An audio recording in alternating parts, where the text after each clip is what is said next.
Namaskar and a very pleasant good afternoon to all of you. Distinguished speaker of today's webinar, Dr. Shantanu Kumar, MD and CEO, World Sigma Consulting, Dr. S.S. Murthy, Vice President, DELNET, Dr. P.R. Goswami, Treasurer, DELNET, well-known library experts, library and information science professionals who have joined us from different parts of India and also from other countries, students, ladies and gentlemen, I, Sangeeta Kaul, on behalf of DELNET, extends a very hearty welcome to each one of you to today's DELNET webinar, which is on Lean Six Sigma for enhancing service quality. We have with us this afternoon Dr. Shantanu Kumar, MD and CEO of World Sigma Consulting. I take profound privilege in welcoming you, Dr. Shantanu, and thank you so much for acceding to our request to be there with us this afternoon, and that too at a very short notice. You have been very kind and generous in accepting our invitation. We are much grateful to you for your very kind presence with us. Thank you. It's a pleasure for me to introduce Dr. Shantanu Kumar, who holds a great expertise on the Six Sigma concepts. And we are indeed very happy to have him with us this afternoon, who is going to apprise you very shortly about the Lean Six Sigma concepts and how we, the library and information science professionals who are working in the libraries, tirelessly to see that we are able to provide the good quality services to our users. We are going to learn by heaps and bounds today the Six Sigma concepts, and this is going to be delivered by no one else other than Dr. Shantanu Kumar, who holds a great name in this field of Six Sigma, and he leads the company World Sigma, which has a great reputation with its offices in all nooks and parts of the world. We are indeed privileged to have him with us this afternoon to deliver this very special talk on Lean Six Sigma for enhancing service quality. Dr. Shantanu Kumar has influenced and transformed the path organizations tread on for process improvement, innovation, and change management. A prominent author, speaker, and business consultant, Dr. Kumar is universally characterized by his friends, colleagues, and clients as one of the most insightful, influential, and recommended strategy consultant, and is respected for his years of research in the fields of process improvement, business intelligence, and innovation. Dr. Shantanu Kumar has enabled most Fortune 500 companies across industries to improve operations efficiency, re-engineer obsolete and dying processes, reinvigorate business strategies, and turn around failing businesses. He has trained and consulted on innovations using TRIZ, Lean Six Sigma, program and project management, business process reengineering, strategic leadership, and managing change.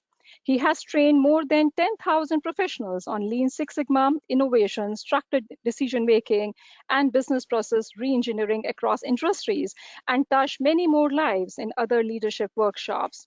He uses his diverse life experiences to deliver workshops, and we are pretty sure about it that we are going to experience the same in yet another few minutes. Dr. Shantanu Kumar holds a bachelor's degree in commerce and statistics, master's degree in applied maths and statistics, and an MBA in operations management, and a PhD in business intelligence. His expertise includes Master Black Belt Six Sigma, ISO lead auditor, and project management. He has published various research papers and continues to research on statistical application of neural networks in decision-making, artificial intelligence, and in decision-making models, financial risk management using decision tree classification model, multivariate statistics, and many more. It's a pleasure for us to welcome Dr. Shantanu Kumar once again, and I would not like to stand between you and our attendees who have joined us from various parts of the country and also outside, and they really look forward to gain a lot because we could see that the areas in which you have been working, those are the areas, there's a greater requirement to integrate those specialized fields of management, and as there are like change management, as you have mentioned, that that's one of your main area, and that's what we are also experiencing the same in the libraries, that they have to change the ways in which we have been offering our services to the users. And as the title of this webinar also indicate, that this is Lean Six Sigma for enhancing service quality.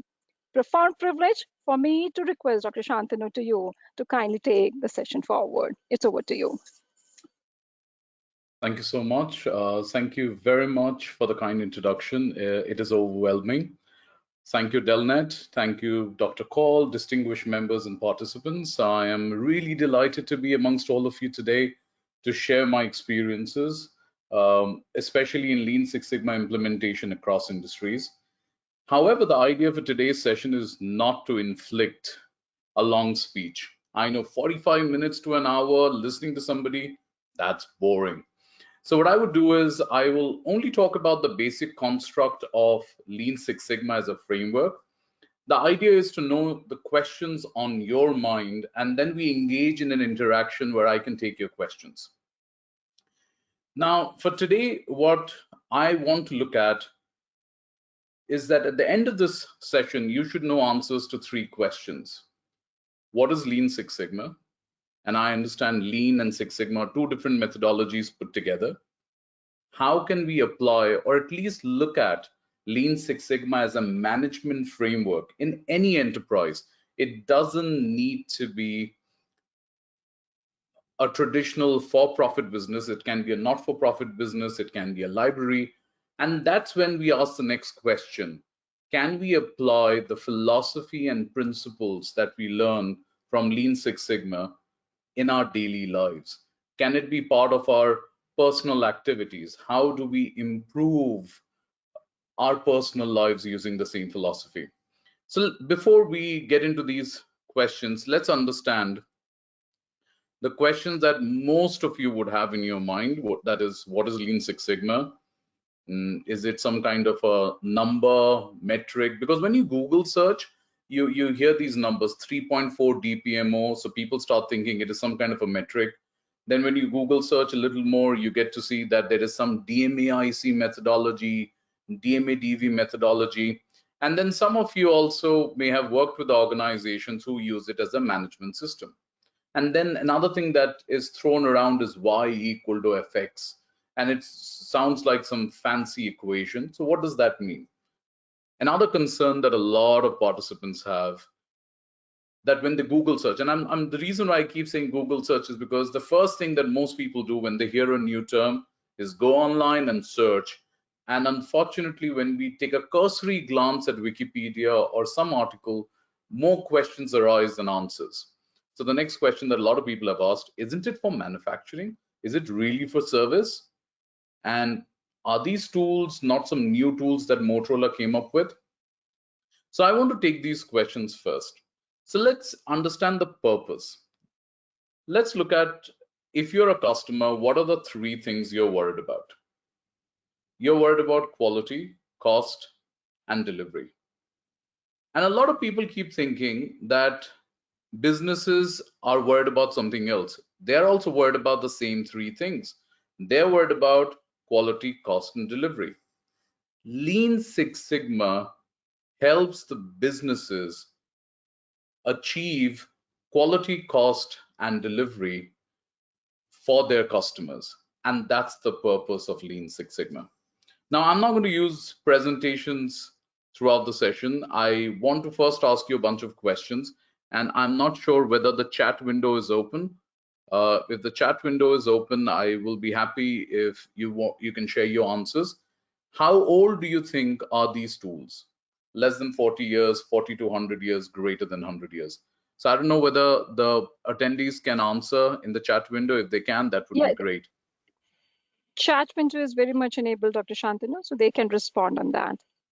Fantastic. So let's engage in a discussion. Let's not make it a long speech. So how old are Lean Six Sigma tools? Less than 40 years, 40 to 100 years, greater than 100 years. Whatever little searching, reading you did. What's your thought? Please share your opinions in the chat window.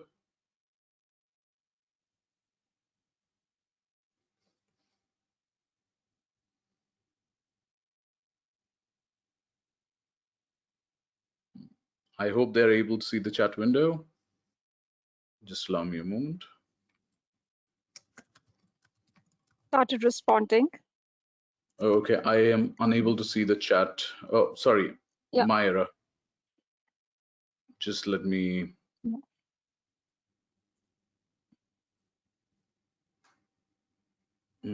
I can't see the chat, so do I have to change You it can't see to? the, no, you should be able to see the chat.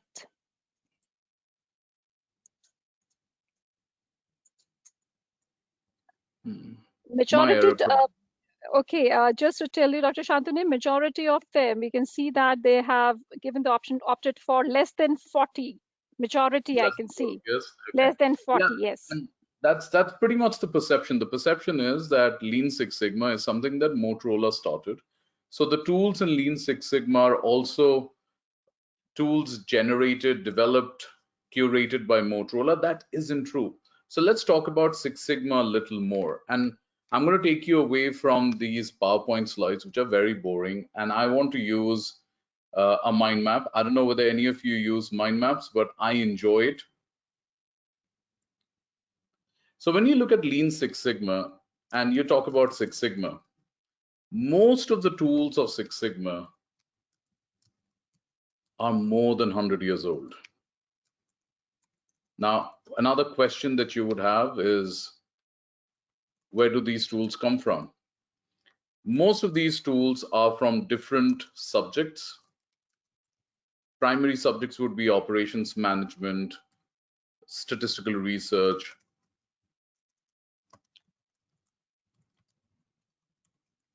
supply chain in the initial years. Then over the years, risk management got added. And this was added, a lot of the tools that we're looking at, these are from the Second World War. And you even have financial management. So what I wanted to emphasize here is, when you look at the tools and techniques in Lean Six Sigma and you look at the MBA curriculum, you would find a significant overlap. So nobody can say that there are tools only from a specific subject and these tools are only applicable to a specific domain. So what was the purpose of Six Sigma? Motorola compiled tried and tested tools from across industries, across functions. And that was in the 1980s. And the entire focus was reduce variation, reduce defects, because this had an impact on their cost. This has had an impact on customer retention. So if they don't reduce variation, don't reduce defects, it increases their cost and reduces their ability to retain customers. And that was the entire focus of Motorola. And we're going to come to Lean in just a moment. Now, most of these tools are not developed by Motorola. They copied and pasted. So when you attend a Lean Six Sigma training program or proper training program over many days, if you start searching each of these tools, you would be surprised that none of these tools are even from the 1980s. Correlation regression is from the 19th century. Experimentation models are from the early 20th century. Some of the risk management concepts are also from the early 20th century, the World War period. So what Motorola did was they picked up the tools, compiled them, and they found a way to apply it to reduce variation, reduce defects. And when I say variation, I mean inconsistency. One of the biggest challenges in business is to be consistent. And I'm certain, so a lot of you may be watching cricket or some other sport, and you may see that there is a very talented player, whether it's cricket, football, any sport, but you always keep telling yourself, oh, I hope he or she would have been a little more consistent. If he or she could have been a little more consistent, they would probably be the greatest of all time. And you may have that kind of an opinion. And that's true for business too. So Motorola picked up these tools and techniques and with the focus of reducing variation, reducing defects. Now, this was late 1980s. Now, during this period, lean as a concept was introduced. And once again, this is a copied and pasted concept. So there is this research professor, James Womack, and I'll quickly show you his Wikipedia profile. He was studying for his PhD in industrial practices.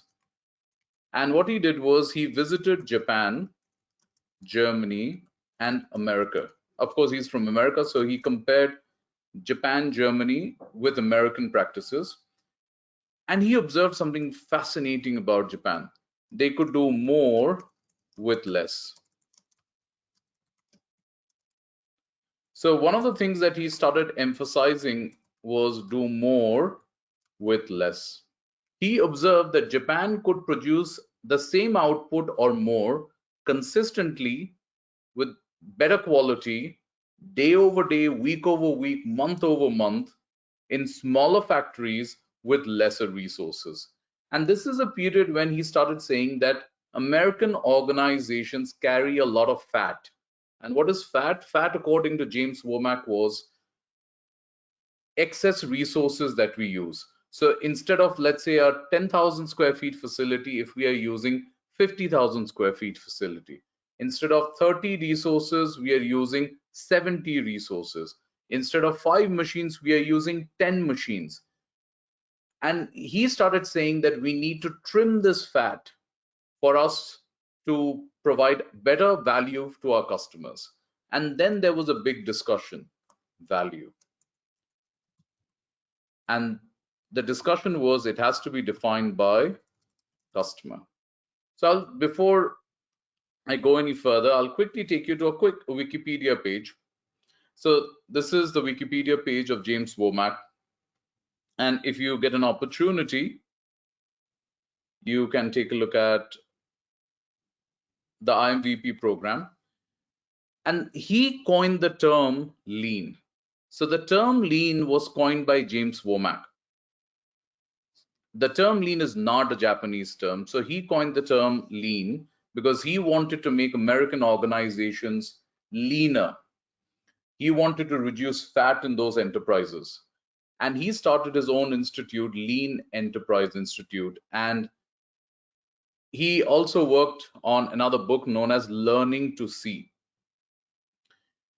The objective of that book was that you need to develop an eye to look out for waste and remove waste. So the objective of lean is to reduce waste, improve flow.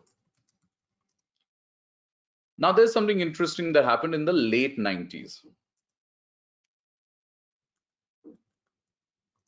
So you had one group of guys practicing Six Sigma, which was all about reducing variation, reducing defects. You had another group of professionals working on reducing waste, improving flow. Flow means how quickly can you get the job done. So if you're confused about what is flow, flow is how quickly can you get the job done. So the customer places an order today, how quickly can you complete that request and respond with the product or service. In the late 1990s, a lot of professionals started saying that there is a synergy that we can explore. And the synergy is that can we combine the lean and the Six Sigma practices? Now, please keep in mind, Lean Six Sigma is not by Motorola. Motorola standardized Six Sigma practices, and lean practices were introduced by James Womack and his team.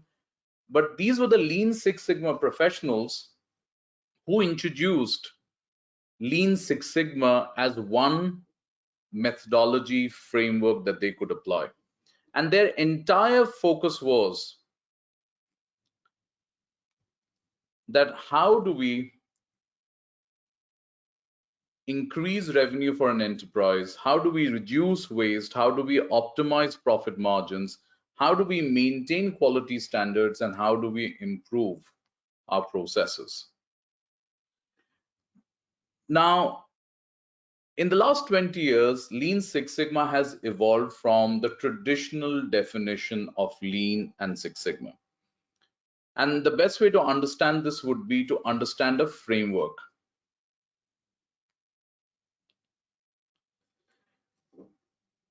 So if you look at the Motorola period of Lean Six Sigma, Six Sigma was implemented as a methodology. But by the time GE or General Electric started using Lean Six Sigma and other organizations started using Six Sigma and lean practices, they realized that if we have to apply Lean Six Sigma to the entire organization, there has to be more structure to it. And the structure was decided as that we should start with metric, methodology, management system, and slowly graduate to a culture where Lean Six Sigma is a way of life. Now, I will illustrate this with some examples, and so stay patient, and I'll pick up a new mind map. Let me explain this. So let's talk about the Lean Six Sigma maturity continuum. So what did these organizations emphasize? So the first thing they mentioned was that every organization should have a metric level of maturity. What is a metric level of maturity? You standardize your existing processes. And a lot of you may have these ISO certifications for your businesses, for your organizations. The objective here is there has to be a standardized way of operating. Then the next thing was there must be a scorecard. So establish scorecard, preferably scorecard that looks at financial indicators, looks at the customer, looks at internal business process, and also looks at learning and growth. Some of you may know this as a balanced scorecard. So some of you may know this as a balanced scorecard. So in the first level of maturity, when we approach an organization, the first thing we look out, have they standardized their existing process? So there should not be many versions of doing the same thing. Second, is there a scorecard? And what do I mean by a scorecard? It should have a list of performance parameters that I can review daily, weekly, monthly. And based on those parameters, I can initiate corrective action, preventive action. So there should be review of scorecard KPIs, key performance indicators. So when I'm referring to KPIs, I'm referring to key performance indicators.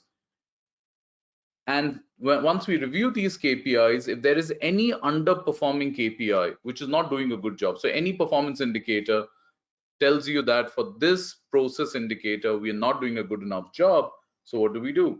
We initiate corrective action, preventive action. Now, this is the minimum maturity that we need to start with. And here we are still not talking about fancy projects. This is what we expect from any unit.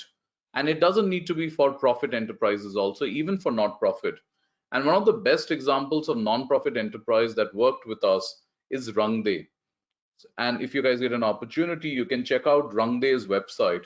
So Rangde's founders reached out to me 10 years ago, and more than 10 years ago, as far as I recollect. I don't particularly remember the year, but at least 10 years ago. And the two founders mentioned that, Shantanu, we don't want to run a not-for-profit enterprise as how people view a not-for-profit enterprise. We want to run it as a professional enterprise. We want to deliver the best quality of service to the people, to the lives we touch. And within the same amount of money, we want to touch more lives. And I love that quote. I still remember. Ram is one of the founders, and Smita is the other founder. Rangde is a microfinance company helping people with funds. So if you look at them, I was surprised that they had this kind of a view that with the same amount of money, how do we touch more lives? How do we ensure that we have a structured process? How do we ensure that we internally review, are we doing a good job, bad job? And whenever we realize we aren't doing a good enough job, we initiate corrective action, preventive action. Now, what happens is some of these metrics become a chronic pain area. What does that mean? So there is a pain area in your enterprise that you tried fixing, but you were not able to fix, or you were able to fix partially. Now, those kind of pain areas require a full-on attack for you to fix it. So you want to mobilize the team and attack that chronic pain area. So the objective here was that you identify periodically chronic pain areas and you apply a structured roadmap for process product, service improvement. And the target here was chronic pain areas. And this is important for you to distinguish. If you have a one-off pain area, that means you observe a problem today, we resolve it by problem solving. But a chronic pain area is the pain area has been persistent. We have tried numerous initiatives to fix it, and we haven't been able to fix it. So it's time for us to engage a cross-functional team and attack it head on. And this is when Motorola introduced DMAIC. So Motorola introduced MAIC. So that's an interesting story. This is how much Six Sigma has evolved. DMAIC as a methodology, define phase was not added by Motorola. It was added by General Electric. So DMAIC stands for define, measure, analyze, improve, and control. They also introduced another interesting methodology, which is DMADV. Define, measure, analyze, design, verify, or validate. Now, what is the key difference between the two? The key difference between the two is what kind of improvement do you require? And let me explain that with an example. Think of the following scenario, and some of you may remember this. Let's say 30 to 40 years ago, you had to withdraw cash from bank. Let's consider that. So cash withdrawal from a bank.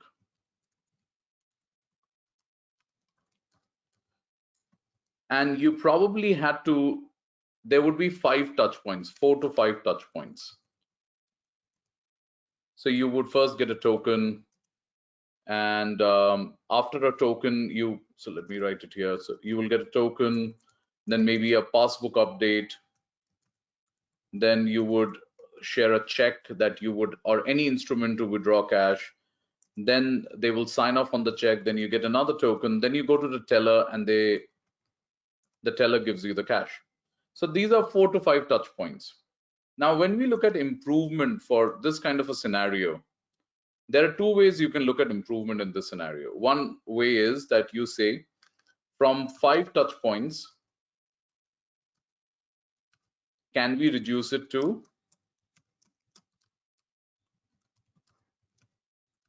1 touch point?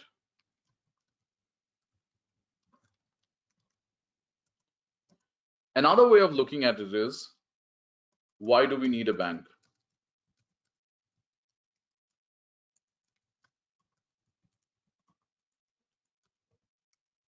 Or why do we need to go to a bank to withdraw cash? And another way of looking at it is, why do we need cash? Now, what is the key difference? All are improvements. So when you look at 5 touch points to 1 or 2 touch points, and when you look at another question that you ask, that do we really need a bank to withdraw cash? And then you go even further and you ask, why do we need cash? So what are you essentially asking? Let me place it on the screen. You're asking, are we looking at incremental improvement, or are we gunning for radical change? So DMAIC, or define, measure, analyze, improve, control, was developed for incremental improvement. So instead of 4 to 5 touch points, you still go to a bank, you still withdraw money, but instead of four to 5 touch points, you have 1 or 2 touch points, or maybe there is also an appointment setting option so that you don't have to wait that long. So it's still the same process. You're still going to a bank. Radical change, which is define, measure, analyze, design, verify. This is where you start saying, why not an ATM?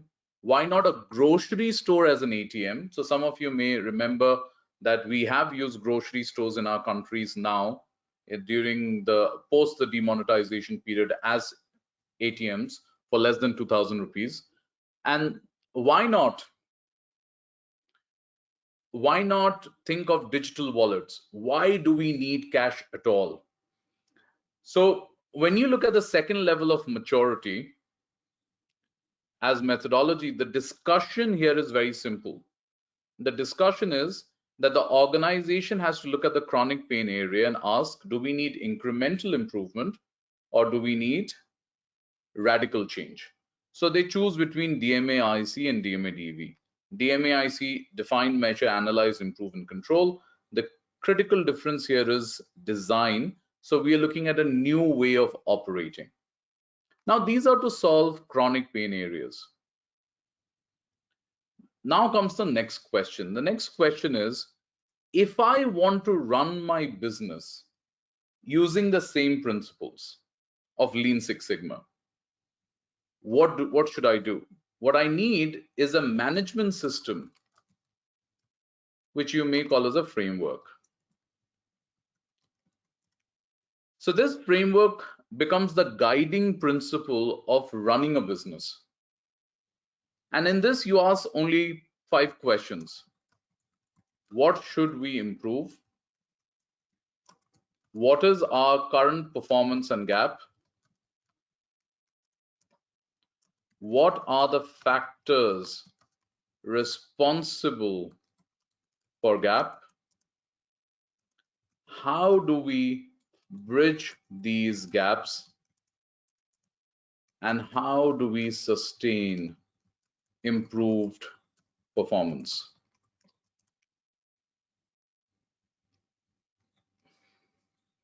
So if you can answer these 5 questions, and you use these 5 questions as the guiding questions to run your organization, when you're doing strategy planning, you ask the same questions. What should we improve? What is our current performance and gap? What are the factors responsible for it?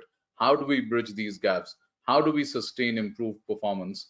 When you look at these 5 questions to guide you, you're able to drive improvement initiatives in your enterprise. And I'm going to discuss the framework a little later in this discussion. Motorola and some of the other organizations could do immensely well when they started looking at metric, methodology, management system. But one of the things that they could never achieve at the same level as some of the Japanese organizations, and that was philosophy. And I am certain this is a concern that you may have observed in your organization. So when you look at an organization pyramid, you have senior management, then you have middle management, then you have supervisor level, and then you have frontline workers. Even if you drive it top down and you engage the senior management, the middle managers, how do you create a culture that your shop floor employees, your frontline employees, look at their daily work from the perspective that there is a better way to do this, there's a better way to serve our customers, and there's a better way to operate. So the question here was, how do we create a data-driven decision-making culture at the bottom of the pyramid? And how do we encourage innovation-fueled solutions? Now, unfortunately, not a lot of organizations have been successful in creating a culture or driving this philosophy in their enterprise. And to emphasize the fact, I can share an interesting example here, and that will probably help you. So think of the last time you had to move your house. Did any of you move your house maybe in the last 3, 4, 5 years?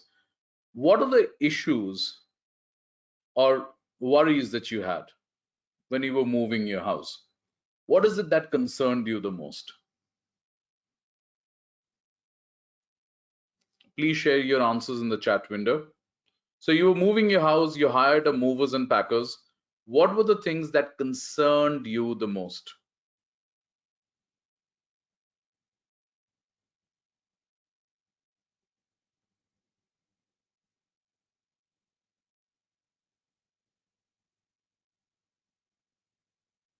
And let me list down some of the questions.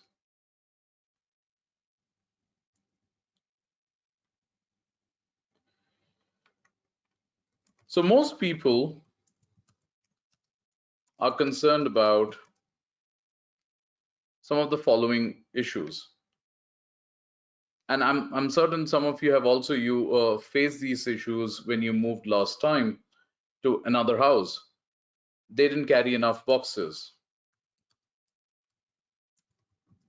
or the truck was too small, or they didn't have packing material, or the way they packed the fragile items, there was a significant probability of breakage. You are also concerned the kind of damage they did to the building when they were moving heavy items. You may also be concerned when they were moving things like television, or they were moving items like your cutlery, expensive cutlery, plates, dishes, fragile items. Now, when you look at this, and the reason I wanted to pick up movers and packers as an example is this is what emphasizes the lean principles. Now, when you look at one of the best examples to understand the lean principles would be to look at movers and packers in Japan. So the movers and packers in Japan engage the bottom of the pyramid, the guys who actually come to your house to move to another house, and they asked, what are the common reasons for defects? And they looked at everything as a defect. So if they don't carry enough packing material, if the truck is too small, if they have damaged the building, if they have packed fragile items in a way that it will break, or if they are carrying a television and the television can get damaged, or your dishes can get damaged. In all of it, they started asking, how do we improve this process? And they had two things in mind. First, customer satisfaction. And second, can we do this in a way which is cost effective? So they looked at two outcomes which a lot of people think are opposing effects, that either you satisfy a customer or you reduce cost. So I want to show you a quick video, and it will be an interesting video for you to take a look. So let me show you a quick video on movers and packers, and this will probably help you understand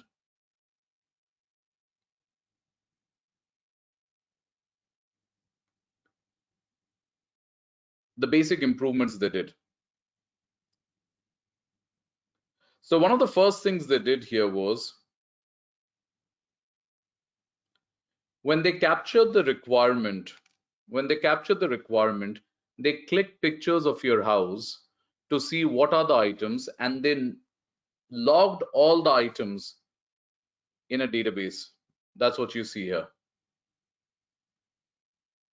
This automatically created a minimum requirement of packing material, a minimum requirement of resources. So this entire concept of estimation of packing material, estimation of resources, estimation of freight capacity was based on requirements gathering. And they created a method, they created a process so that they can capture all this information. Now, a lot of the Indian organizations have also done this in the recent years. Here comes the moving day, which is even more interesting. In the moving day, one of the first things they did was they started looking at how you can move things faster. So if you look at the shoe box, this is what we call a lean way of moving a shoe box. Instead of packing separate shoes, they created one shoe box where they placed all the shoes. This significantly reduced their cost of labor. If you have to pack each box separately, it's a cost. And it also leads to shoes getting damaged. Then there was something even more interesting they did. They covered the entire house, the wall and the floor, with safety or with safety material to ensure that they don't damage the walls of the house, they don't damage the floor of the house, and it's all reusable. so you can reuse it a certain number of times, and this will ensure that your current house does not get damaged. And they use the same method to move it to the house that you're moving to. So let me show you again.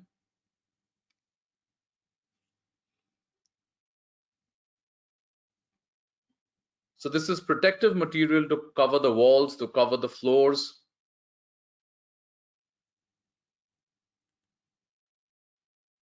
Then even more interesting,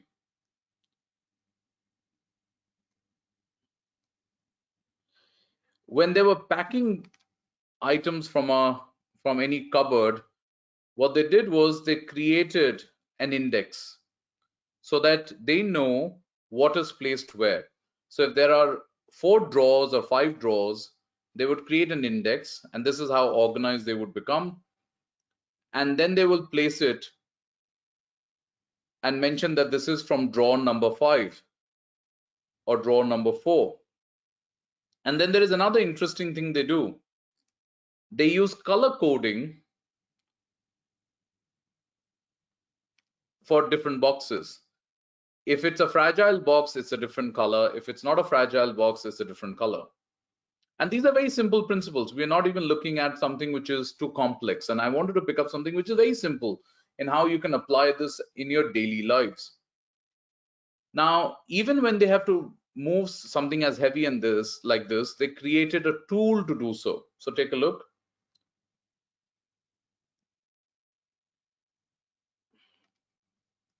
So this is protective covering again. So they cover it. Then they create a temporary handle.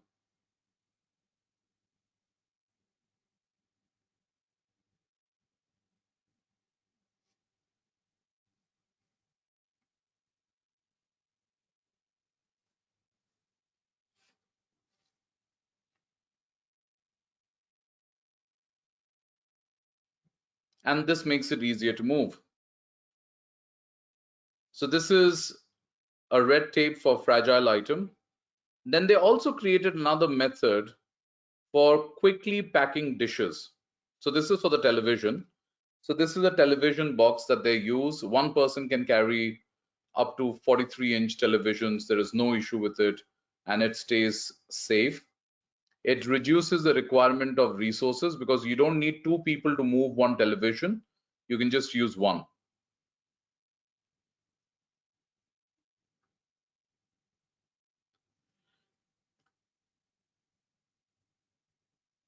And then it's easy to move. So let me show you another example, and this will be for the dishes. They also realized that packing each plate separately is time consuming. And on top of that, there is a probability that if I pack each plate separately, it takes more space. If any of you had to do that in the recent years, if you had to use a bubble pack, it takes more space. So they created a tool in which they can just place the plates safely and the glasses, and there are multiple boxes. All of these are reusable. Now, why am I showing you this example? It's not that you are in movers and packers industry.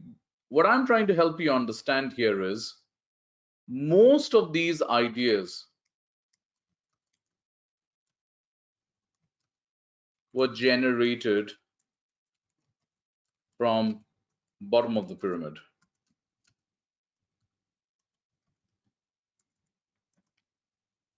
They were not generated by the CEO or the vice president or some senior manager. They were all generated from the bottom of the pyramid.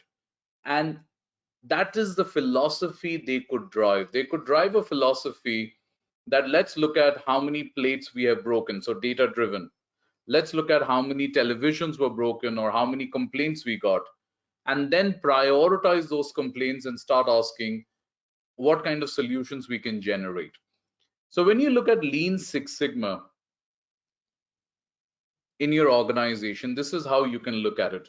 You begin with standardizing existing process, establishing scorecards, reviewing your scorecard KPIs periodically, and then initiating corrective action and preventive action. Then you start looking at how you can apply a structured roadmap for process, product, or service improvement. There you can ask two questions. The question is, do I need incremental improvement or do I need radical change? Incremental improvement, DMAIC, define, measure, analyze, improve, and control. And define, measure, analyze, improve, and control is also based on the same 5 questions.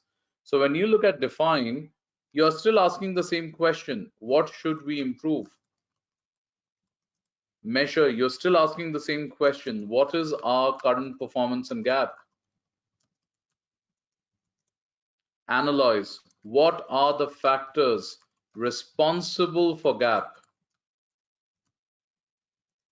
Improve, how do we bridge these gaps? And control, how do we sustain improved performance? The 5 questions remain the same whether it's DMAIC, DMADV, or whether you want to apply it as a management framework or a management system. Now, when you look at a management system, your objective is that everything that we do in our organization is guided by these 5 questions. And when you reach the maturity of philosophy, then the objective is, how do I get everybody in the organization to think about process improvement, to think about waste reduction, to think about variation reduction?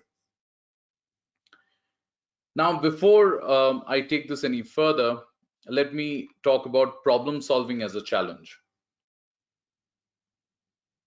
Now, why is all of this so important? And Motorola learned it the hard way, that problem solving is not as simple as it appears.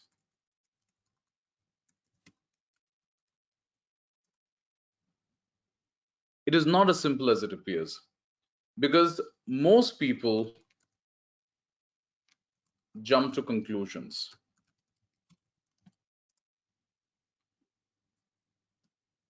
Measure, analyze goes missing. We directly go to improve. And if you want to understand this a little better, you may have some family members or relatives, friends and family. So whenever you are sick or you're ill, maybe you have cold and cough, or maybe you have an upset stomach, before they even diagnose you, a lot of them start prescribing a solution.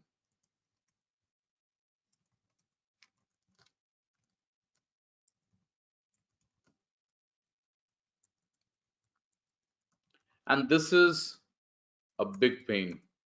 So the objective of DMAIC, DMADV, and Lean Six Sigma in general is that we don't want to start prescribing a solution or a template before diagnosis. So the objective is that the organization should recognize the importance of asking the 5 questions to improve existing processes.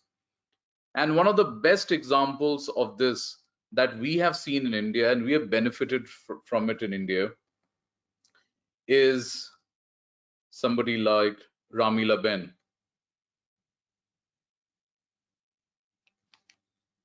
So this is from 2013, and I wanted to share this.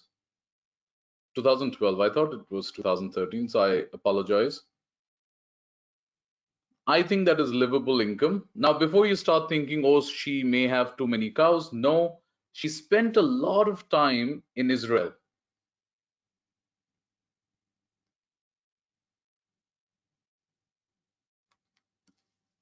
And something interesting you should know, Israel and certain parts of Europe, they worked on Lean Six Sigma as a concept. The guiding concept remains the same. They didn't call it really Lean Six Sigma, as a concept for improving dairy farming. And one of the easiest examples for you to understand would be, let's consider this is your pain area. There's a problem statement. The problem statement is the actual milk production in our dairy farm was 20% less than the budgeted production last year. What should we do? So whenever we ask this question to most people, they start prescribing solutions instead of asking why. Instead of asking why. And let me share an interesting real life scenario when it comes to this.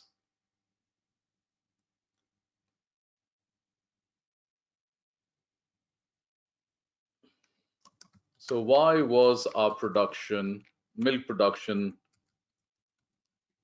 less than budgeted?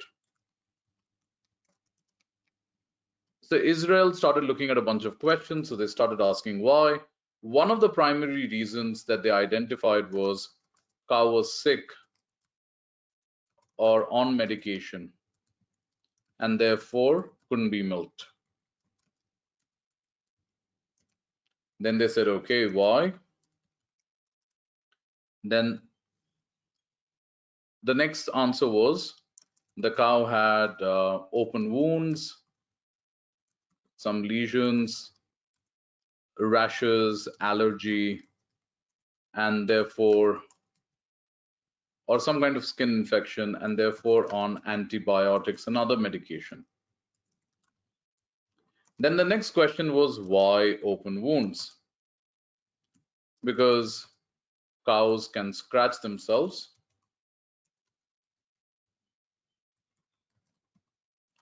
and they hurt themselves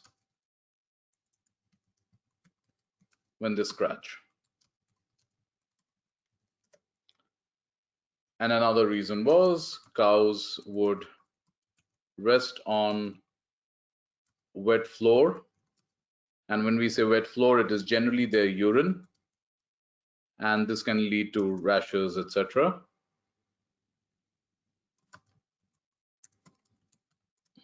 Then the next question that we even had was, why do they scratch themselves? And we came up with this question. Scratching, there were two reasons. One was just pleasure. The other was some kind of allergy or irritation. And then we started saying, why do they have these allergies, irritation, skin infection? And some of you may know this method as the 5 whys. And we came up with a few scenarios. And one of the interesting scenarios here was that cow dung always in the barn. So that leads to fleas, insects, etc. Cows don't wash their feet when they walk into the barn. So this leads to mastitis or some kind of infection, for you to understand. Cows scratch themselves, cows rest on wet floor,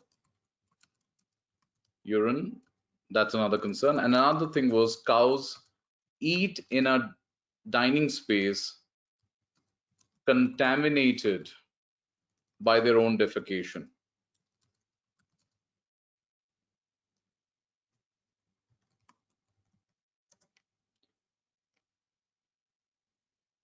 Now, the reason why I'm picking this as an example, this is what has transformed India's ability to produce milk. And we don't realize this because this does not hog the headlines of television news channels.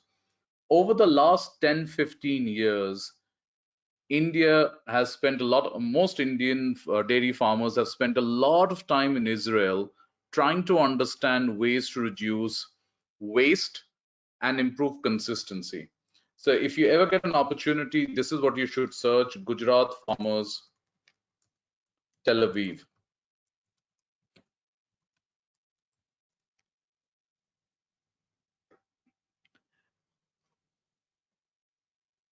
Then you'll find Israel to give 100 units and so on. And then you can look at Israel, a center of excellence, India. So they have done it across dairy farming, agriculture, others. Now, when you actually go and observe what they have done, they found a solution to all of this. So they looked at some of the pain areas. They said, and this is where they asked, how do we provide a safe scratching experience to a cow? Can you imagine? This was a discussion. And we have to do it in Please keep in mind, we have to do it in little to no cost. So there is one big constraint that we already have: cost as less as possible. If no cost, that is even better. Then the next question was, how do we ensure that there is no excreta in the dining space? How do we ensure that cows don't rest on wet floor? How do we ensure compliance to feet washing in cows? How do we also ensure that the cow dung doesn't stay on the floor for more than 2 hours?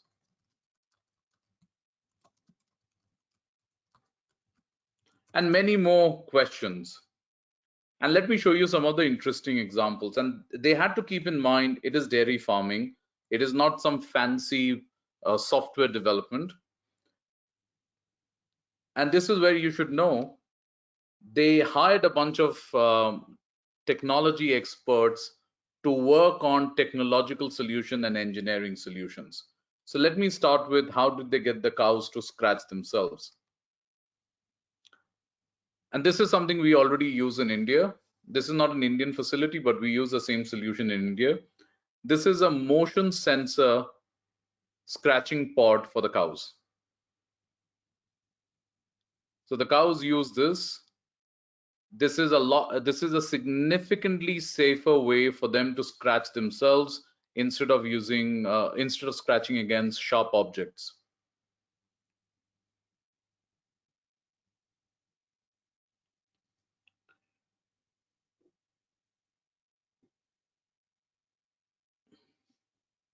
I like the tagline, if you care about the cows.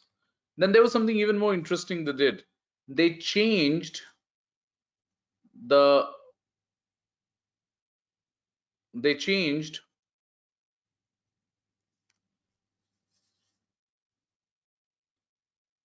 the design of the cattle shed.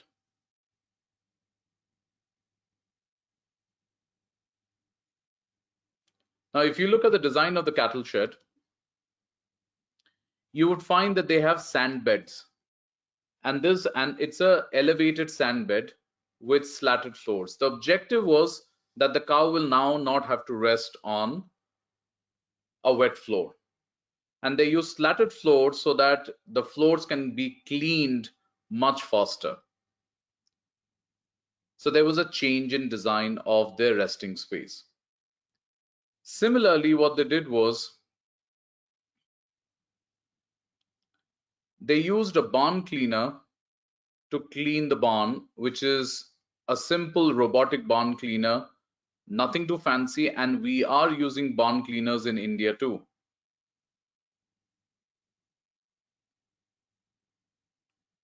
This takes away majority of the dung, which reduces the number of insects, fleas, and others.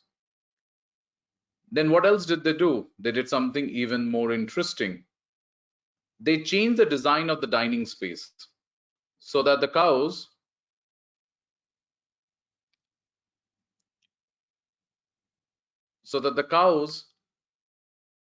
can only keep their heads in the dining space, and the dung will not get impacted by it. Now, the purpose of this entire discussion is that when you look at Lean Six Sigma as principles, these principles apply anywhere. It can be a cattle shed, it can be movers and packers. One of the things that I was discussing with Dr. Kaul yesterday, and I mentioned that there is this very interesting book, and Dr. Kaul would probably be sharing, which is how lean has been applied in library uh, and information sciences. So this is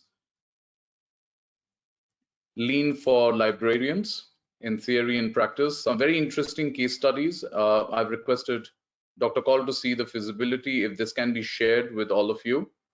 And when you get an opportunity, you can go through some of the case studies here on how they've looked at using Lean Six Sigma for reducing cost at a British library. They have looked at improving billing efficiency at the University of Nottingham. They have looked at reducing reshelving time at the University of St. Andrews. They've increasing library usage at University of Cambridge. Now, you should not limit yourselves to these case studies. I have shared this book with Dr. Kaul, and I've requested her to see if it's possible for her to share it with all the attendees. But the objective is that when you look at Lean Six Sigma, you should only ask yourself 5 questions. And the 5 questions that we spoke about are: what should we improve?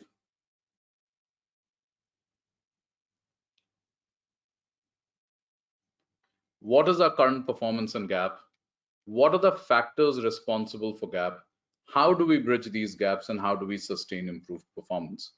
And when you ask these questions, you find ways to reduce waste, reduce variation, reduce inconsistency, bring about more profits to your enterprise, and improve the kind of quality of service that you can provide to your enterprise. And keep an open mind that it doesn't have to be manufacturing. It can be dairy farming, it can be movers and packers, it can be libraries, it can be software development, it can be banking and financial enterprises. But the 5 questions remain the same in all. With that, I will conclude my presentation. I hope it has been enriching. I will be happy to take questions from everybody. Thank you very Thank you. much, Dr. Shantanu, for delivering a very excellent talk. Each and every word of wisdom spoken holds great promise and also relevance for the library and information science professionals. Thank you for sparing time, and thank you very much, for your very kind efforts in familiarizing us all about Six Sigma and Lean Six Sigma, and especially the kind of examples given by you that I think each one of us are going to remember.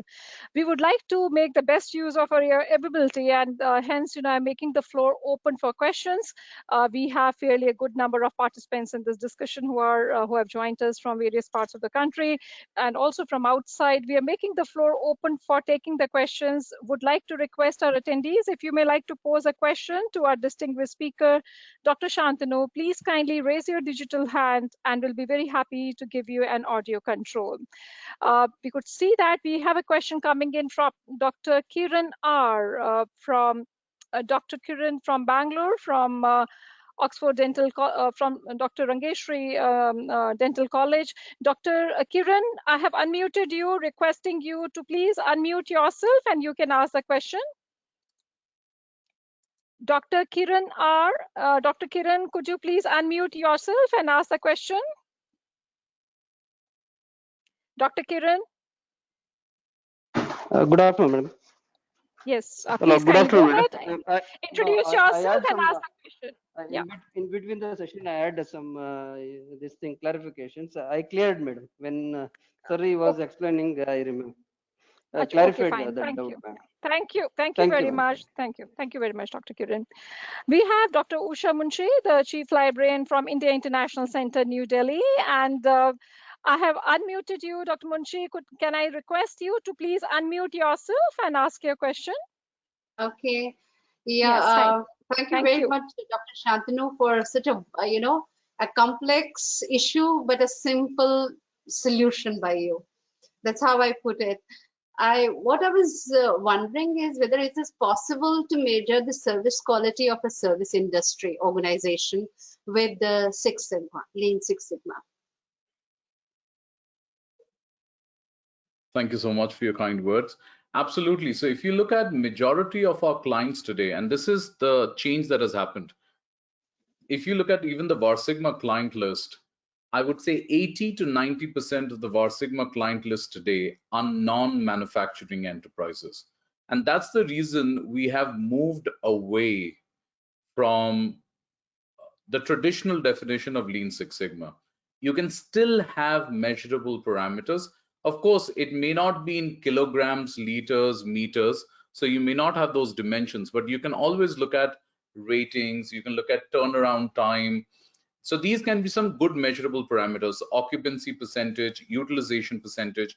Recently, we were talking to Elsevier, and one of the key discussions we were talking about is content consumption percentage and content recall percentage and content revisit percentages. And it was a very interesting discussion for their clinical products. So we have a healthcare consulting team, and we also work with some of these CRO organizations. We're currently working with Elsevier also. The entire discussion was that the traditional way of consuming content has gone away. How do we measure it? So content consumption, the traditional way versus now, and how do we increase content consumption? How can we increase content recall? How do we measure this? How do we measure the quality of the content? So there was a big discussion around the quality of the content. We were looking at measurable parameters. So to come back to your question, the answer to your question is majority of the organizations today implementing Lean Six Sigma are service sector organizations. Even difficult issues like content today gets measured. A lot of that is thanks to organizations like YouTube, thanks to organizations like Hogarth, who find ways to measure your content based on length, based on percentage consumed, percentage revisited. And they also look at how quickly you could provide a service, how quickly you could troubleshoot, how many times somebody had to contact you to get something done, number of touch points. So more the number of touch points before the service is provided, worse the quality is. That's how we look at it. So if somebody has to come to you and they have to hop multiple touch points, that is an indicator of bad service quality. So that's another discussion. Even in websites today, when we look at quality of a website, we talk about number of clicks to an action or an outcome. So those are the things that actually drive measurements today. And there are some very interesting websites that you can look at. One thing I would urge you to look, considering all of your academics, is a website User Lane. It is about guided content consumption. Userlane.com. Oh, my screen is still on screen sharing. I can quickly show you this. And some of our clients as a solution are now using Userlane for content consumption, for training. Just allow me a moment. Let me take you to the primary page.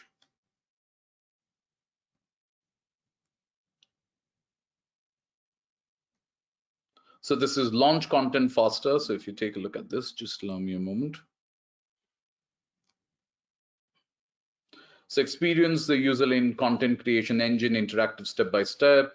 And then you start looking at how can you guide new users? How do you enhance user experience? How do you reduce manual support? So if you look at the taglines on the left, how do you increase product adoption? And there are measurable parameters everywhere. And you would find these consulting organizations using it for their clients. So there is a lot of work happening in the digital space. And even if you come to Varsigma's website, you would see that nowadays, when we even propose Lean Six Sigma solutions, we are talking about digital transformation. And the reason why we are talking so much about digital transformation, majority of the measurement of service quality and improvement of service quality is through that digital transformation space. So I can't comment on how you can improve library services because you would be the best judge of it. But one of the things that I would know for that I can say for sure, service quality, digital transformation are slowly becoming synonymous. Okay, thank you. Thank you so much. Thank you very much, Dr. Munshi, and thank you so much, Dr. Shantanu, for a very exhaustive reply on this. We have many attendees who are wanting to ask a question, so we are going to take more of your time, Dr. Shantanu. Thank you. We have Mr. Dudal Rajeshwar from Hyderabad, who is there with us from CMR College. Mr. Dudal Rajeshwar, could you please unmute yourself? I have sent you an unmute request and ask you. Yes, we are connected. Rajeshwar, introduce yourself and ask that question, please. Thank you, madam. Thank you, Dr. Shantanu Kumar, sir. This is very good experience for us, sir, as library professionals. This is a different webinar. We learned a lot of things from you today. How could we implement ourselves? Sir, is there any ideas from your side to develop our library? Because nowadays in these days pandemic situations, students are coming very less and use their digital libraries. So is there any ideas from your side? Please guide us, sir. So, thank you so much for your kind words. That's very kind of you. Grateful. Um, I will be the devil's advocate and say something different, and I hope nobody, all 400 participants, do not get upset with my response. I would like India to start thinking of content curation in a digital world. I am immensely upset that we don't have a Coursera or a edX. And if you don't know the websites, Coursera is a MOOC, a massive open online course network, or edX. And I'm surprised that some of the IIMs are hosting their content on edX. I think not on Coursera, but on edX. And I would like the library professionals to move away from the traditional library setup. If you look at content consumption, I more than libraries, I can talk about content consumption. That's the space I'm in. So we discuss on content consumption. Your traditional reading and comprehension content consumption is only going to go down, and we will have to find ways of creating products like Audible. Why does Amazon have to come up with Audible or acquire Audible? Why can't we think of an Audible for our country? I spend at least 15 to 30 minutes every night on Audible. So if any of you don't know what is Audible, or I'm presuming most of you would, but Audible is all audiobooks. And I spend at least 30 minutes every night. There are two reasons for it. First, I find it immensely value adding. And second, it helps me sleep. And I also have this cognitive dissonance if I don't study every day. So if I don't study something for 15, 30 minutes every day, I have this feeling of guilt.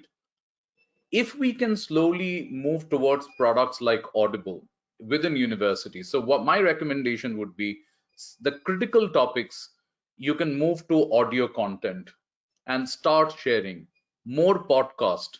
It doesn't need to be a video content. Video content is difficult to produce, but you can at least move to audio content. The consumption of audio content goes away. So your traditional job profiles of librarians will move from the physical workspace to a digital workspace, where you start identifying what kind of books, what kind of content requires audio, what needs to be moved to audio, what needs to be moved to audio visual, what can move to more audio visual interactive content, how can it be available to your students, and that would be the new job profile. The physical libraries, of course, things will get a lot better after the COVID pandemic gets over, but it will still never be the same. Easiest way to understand, I had a British Council library membership many years ago. The day I got Audible, I'm sorry, I don't have that anymore. It's not that I didn't see value in it, it's just inconvenient. You drive there, you park your vehicle, then you have to then you have to find the books, do all of that. Much of a challenge. So my recommendation to any librarian, if you're looking at the future of content consumption, you have to look at audio visual, podcasts, and you will have to move to content like Audible, Coursera, edX. That's the future, and that's what I really want. I really want an Indian enterprise with Audible, and I would be the first member the day it is available.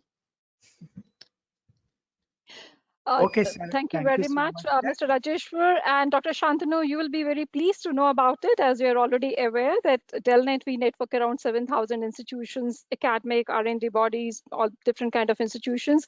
And very shortly, in yet another 1 month time, we have plans to launch that portal called Vision, Video Sites Online, on 5th of September, and that is exactly in tune with what you had required, had desired, because we also felt the same. And we are creating this portal wherein already there would be the videos, lectures available, and then making the portal available to our member institutions. And we are launching it as a best practices for this is a knowledge sharing and intellectual knowledge sharing, the human expertise knowledge sharing among our member institutions. institutions.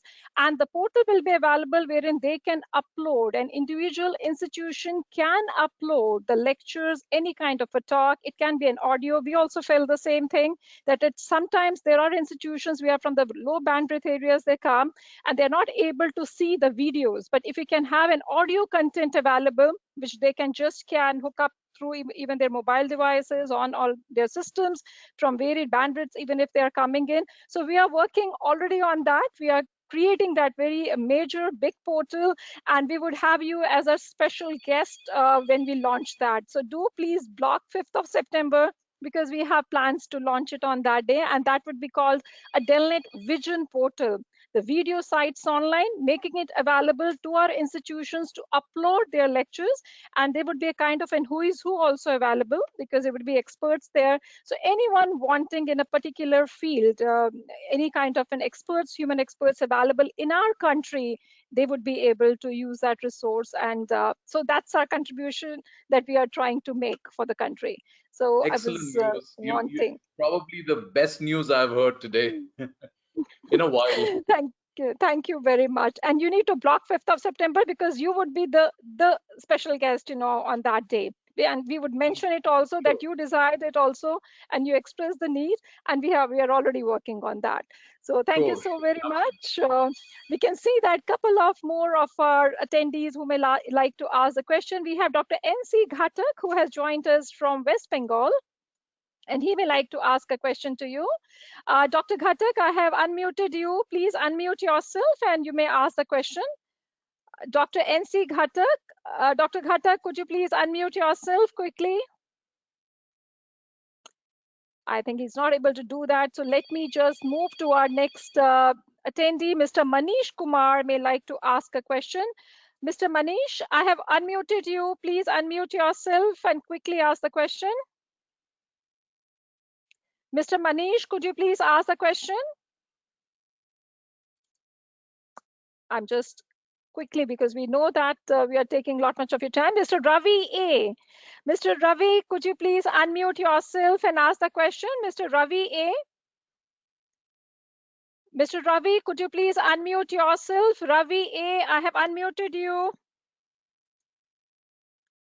I'm quickly now moving, because Mr. Janaki Raman A. Mr. Janaki Raman, I have unmuted you. Could you please unmute yourself and ask the question?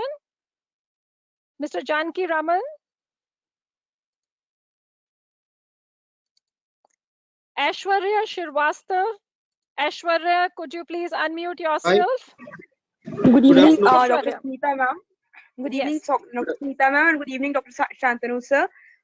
It is very immense pleasure for me to attend this webinar. And my question to you, Dr. Shantanu, is that as I'm a school librarian, and if I'm going to apply, if I'm going to automate my library along with the application of Lean Sigma principles and methodology, and what the scenario is I'm facing, that I'm the sole person in the whole library, and as you know, librarians are not directly connected with the management system. uh, they only have a meeting they only have a meeting like along with principals or like some of the administrative staff, not with the higher authorities. So if I'm going to apply this Six Sigma methodology while doing library automation or something else to promote our library services, to make our library services effective, then how could I do that? Because it is a teamwork, what you are Absolutely, I agree with you. Thank you so much for your kind words again. I agree thank you with sir. you. Lean Six Sigma as a framework has to be a top-down approach, and of course, it has to engage all levels of the pyramid. However, just because you may not have the management support should not stop you from progressing further. So my recommendation would be to look at some simple things. You can just look at what is it that you do every day, morning till evening, 5 days a week, and ask yourself what are the activities which are wasteful. And ask yourself, how can I get rid of these wasteful activities or reduce the time invested in these wasteful activities? Now, if any of those activities requires significant management support, you may delay it, but I'm quite certain you will be able to identify some of the activities in your day, Monday to Friday, 20, 25 days a month, that you can eliminate to make more space for yourself. And something that I would strongly recommend, because you're a school librarian, you should spend at least 15 to 20 hours a week for the next 2 years building expertise for yourself on content development, content curation, and how to keep pace with digital technology. I have a lot of friends who have been library professionals or in content development mode, and I'm referring to some of our friends from NIIT who were doing it for the West. So it was an outsource office, and they were doing it for the West, for America. Their job profiles have changed overnight. So one of the things that I would urge you to do is list down everything that you do morning till evening, 5 days a week. Whatever you think you can eliminate, eliminate it. Whatever you think you can do with some support from management, do that.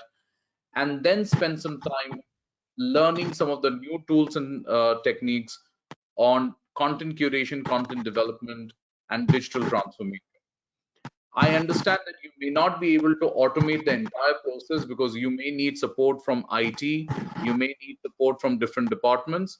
You may have to park that for later. You may have to create a proposal, and it may take 6 months, 1 year to get that proposal going.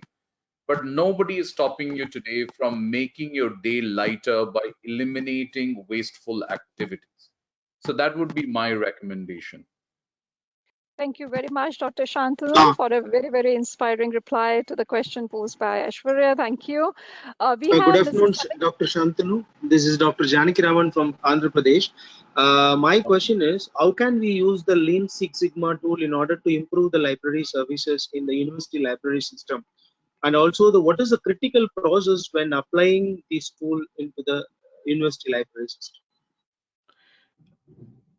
Now that's a broad question, and I don't think I can really answer the exact steps in a couple of minutes, but this is how I look at it.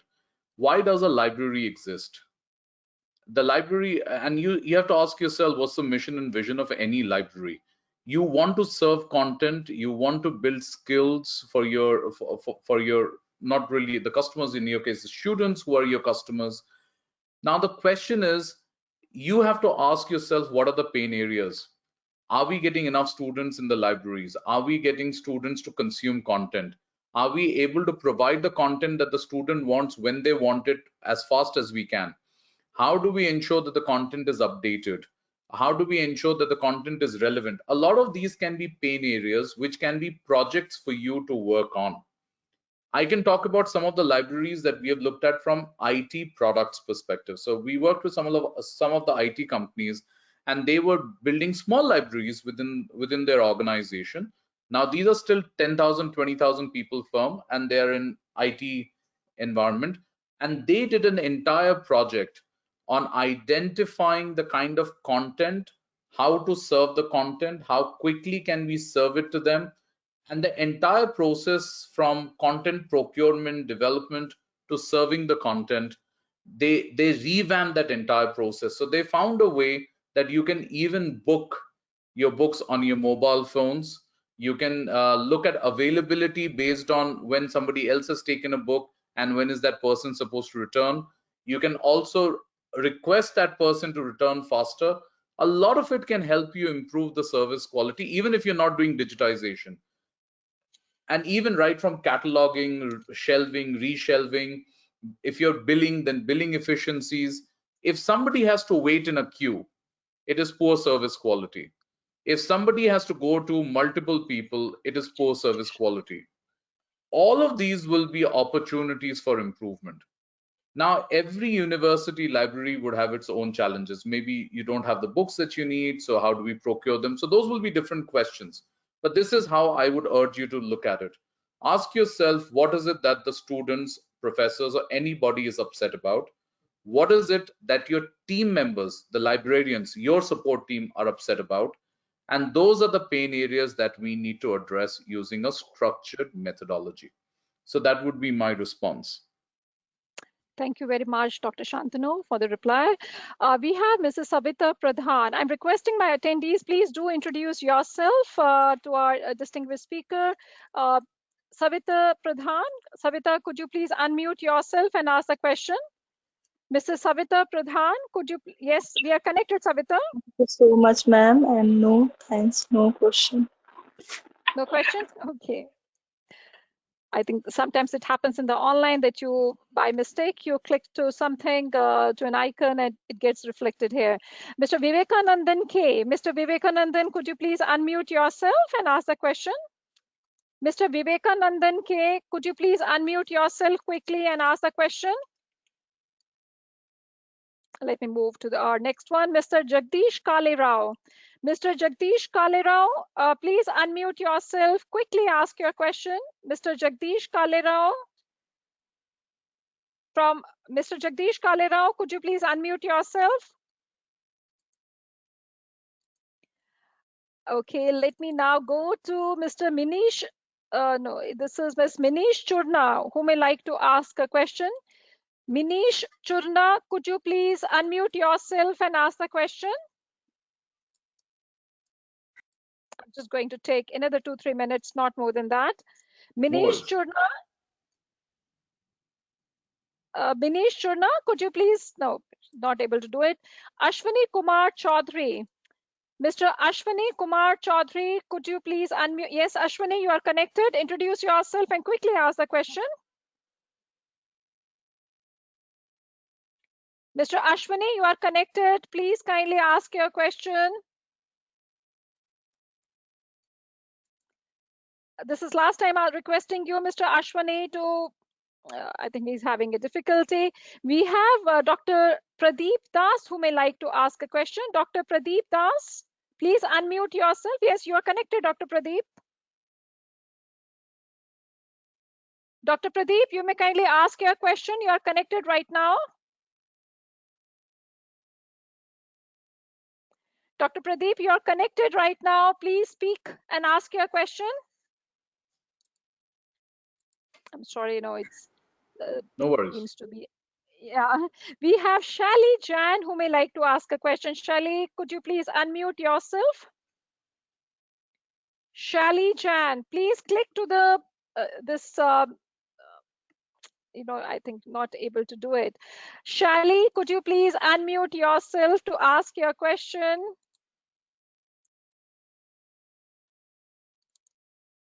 I'm sorry, we are taking much of your time, Dr. Shantanu. Okay. Rajesh Sinha, Mr. Rajesh Sinha, could you please unmute yourself? Okay, herein comes a question in the chat box from Vijay Kumar Verma from IIT Delhi for you, Dr. Shantanu. What would be the role of technology in near future in Lean Six Sigma process? What would be the role of technology in near future in Lean Six Sigma process? Thanks so much for the question.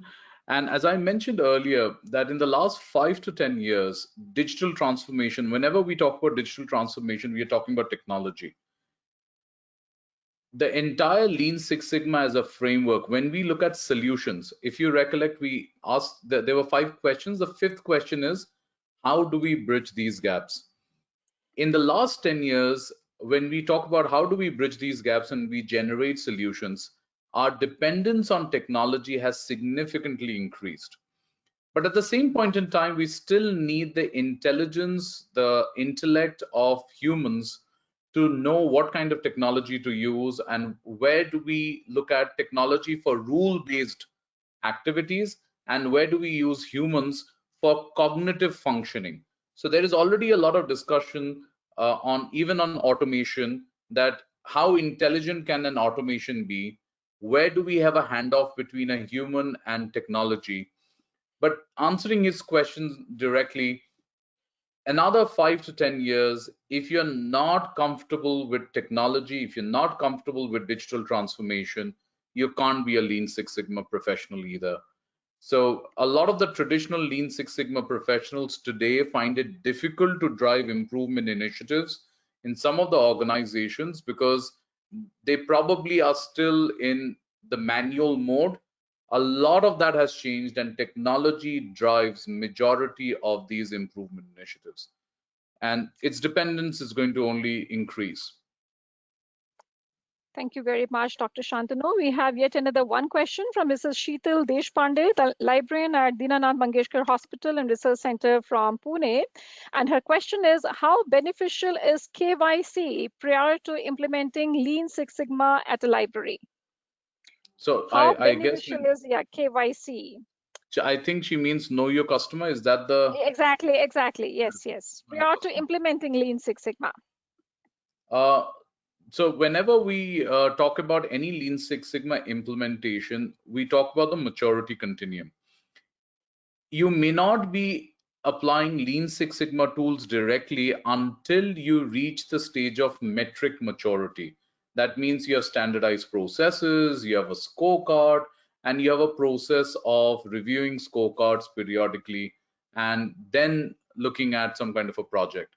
So yes, you need to know, and if she's talking about need to know the kind of library as a customer, or if she's, is the question for the library as a customer, is the question as the students as a customer? It is the library users basically as Library a as a customer. customer. Yes. Yeah. So if they're looking Library at library as a customer, of course, until we know the kind of maturity that library is at, we may not have to initiate a Lean Six Sigma project. We probably can benefit only with metric level of maturity. That means standardized processes, ensuring that there is a scorecard, ensuring there is review of those scorecard parameters, and corrective action, preventive action. Once any library reaches that stage, and then we ask ourselves, what is the purpose of that library? And once again, it comes down to vision and mission. And the KYC should cover that for the library. What is it that they want to do? Why do they exist? What is success for them? Based on that, the next steps will be decided. So you don't have one template that's going to fit all, and that would be an unfortunate approach by any consultant if he or she just wants to apply one template to any business, not just to library. So yes, we need to understand the business really well, whether it's a library, whether it's a dairy farm, and the purpose of that business to exist. Thank you very much, Dr. Shantanu. This is now going to be the last question. We don't want to really, you have already accommodated us and given us so much of time. And this last question is from Mr. Venkatarao P. from Institute of Public Enterprise from Hyderabad. And his question is, how do you distinguish between QMS, ISO 9001-2015 and Six Sigma? That's exactly what I had covered right here. So the first level, when we talk about standardized existing processes, this is when we are talking about ISO standardization, and we are talking about quality management systems. So we expect you to apply the ISO principles of QMS and other standards depending on the kind of business you are, and that's when we start talking about standardized existing process. And this is exactly was the answer to the previous question also, that if the organization is not at this level of maturity, I will not even think of moving further. So yes, ISO QMS is the starting point before we even think of leading Lean Six Sigma projects in any enterprise. And it doesn't need to be a certification. If you apply the practices in principle, so if you look at it in as a principle, if you apply it, and as in spirit, if you apply it, that's good enough, even if you don't have a certification.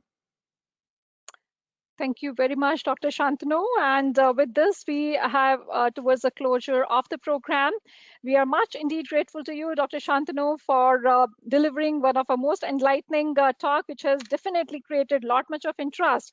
And that's also making us to feel as if, we may have to request you maybe after 1 or 2 months time to do an exclusive program for academic libraries.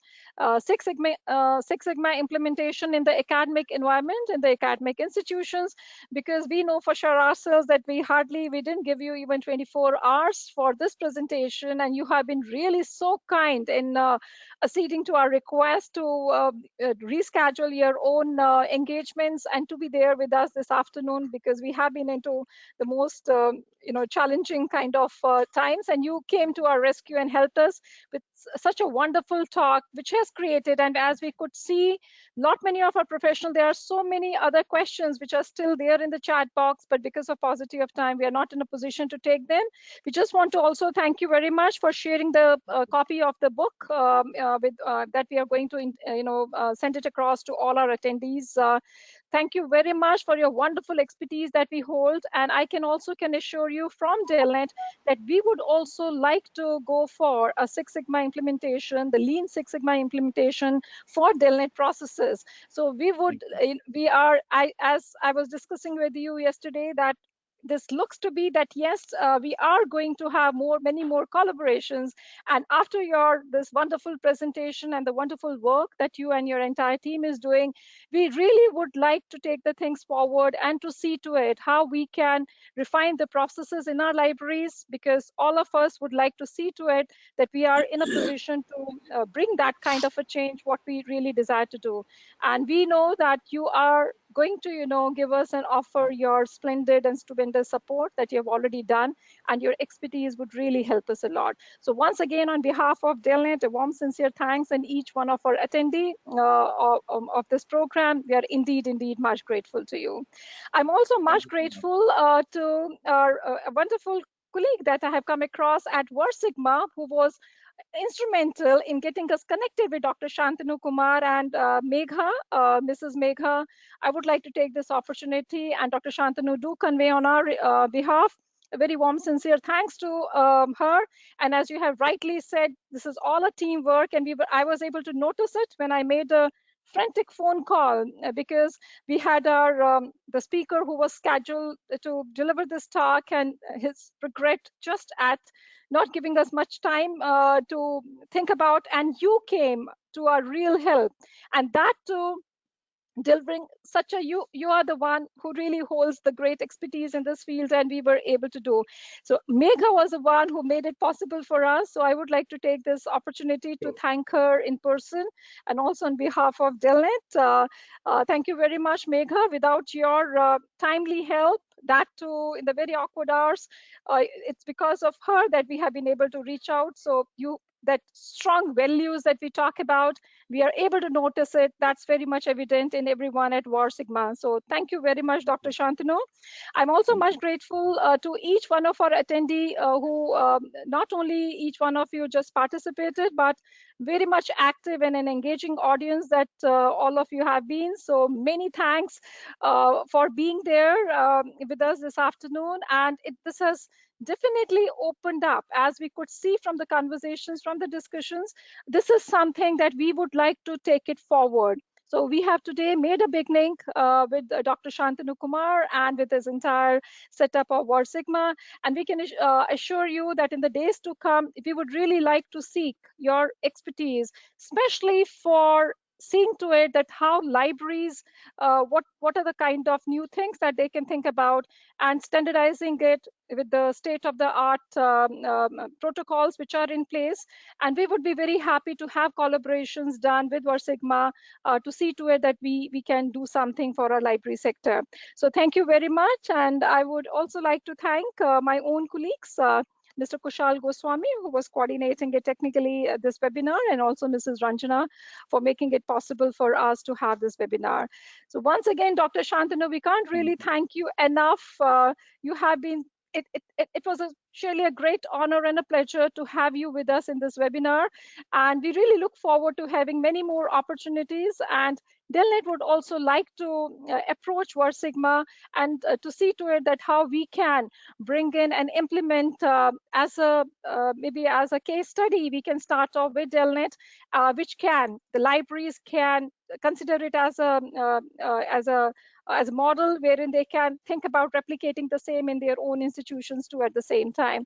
So thank you very much once again, Dr. Shantanu. And if you would like to just say some concluding words to our attendees, you have been truly an inspirational and enlightening speaker, and we really feel so much pleasure, to have you. I would just like to request you, Dr. Shantanu, if you may like to give some concluding words to our attendees. Thank you. Thank you so much. I can't tell you, it's I'm grateful that I got an opportunity to work with DELNET, because we have used DELNET services, and I told you that before the advent of all these new audible kind of um, services, DELNET was the mainstay. I think it has been for last 30 years, as far 30 as I years, yes, recollect. yeah. Mhm. And so that has been the mainstay, and you're the largest in APAC region. So I'm grateful. I'm All right, immensely it's a pleasure. thankful, immensely It's a honored pleasure. uh, Pleasure. to work with you. And I'm grateful Thank to you. all the participants who patiently heard me, asked questions, and I hope I could make a contribution to your learning, to your life. So I'm grateful again. Thank you so much. And And I'll be happy to work with DELNET and other attendees. So thanks again. I just can't thank enough. Immensely grateful. thank you. Thank you very much, Dr. Shantanu. And thank you so much, each one of you, for being there and for making the session a memorable one. Stay happy, stay blessed, and do stay connected. It has Thank been you. a great pleasure and honor for DELNET to have each one of you with us this afternoon. Thank you very much, and we really look forward to having you back again. Thank you very much, Dr. Shantanu, once Thank again you on very behalf of much. each one of us. Thank you. Thank you so much. Thank you.